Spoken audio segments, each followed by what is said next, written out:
живи и смейся. Родному городу Якутск в честь дня его рождения. Как много сказано тебе, воспето, но снова в сердце трепет.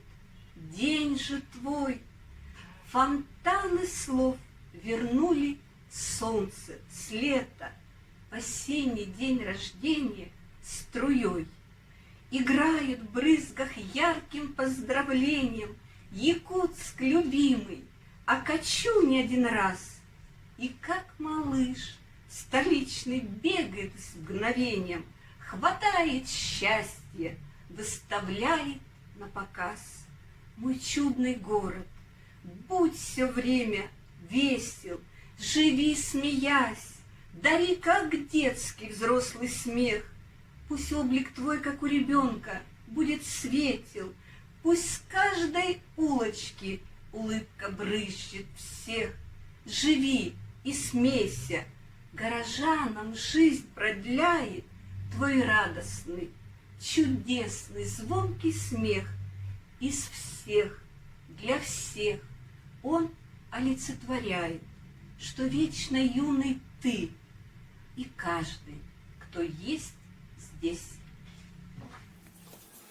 Семен Данилов. Парк в Якутске. Снова снег сошел с полей, отступили косогоры, и от сумрачного бора стало в городе светлей. То-то славные деньки, в парке музыка грохочет, нежно девушки хохочут и сияют старики. Словно молнии горят ухажеры удалые, на просторы голубые ближе к девушкам стоят. Если ты влюблен, танцуй, ночь, дыхание короче, и пылают белой ночью две зари, как поцелуй. Что волнуюсь я, старик, в поцелуях ночь, как в звездах, по тропинкам ходит воздух и вздыхает каждый миг. Я в ответ вздыхаю, что ж, помню это наизусть я, и гляжу с весенней грустью, как танцует молодежь. Дорогие горожане и в частности читатели библиотеки имени Белинского, поздравляю вас с Днем города и желаю здоровья, любви и счастья.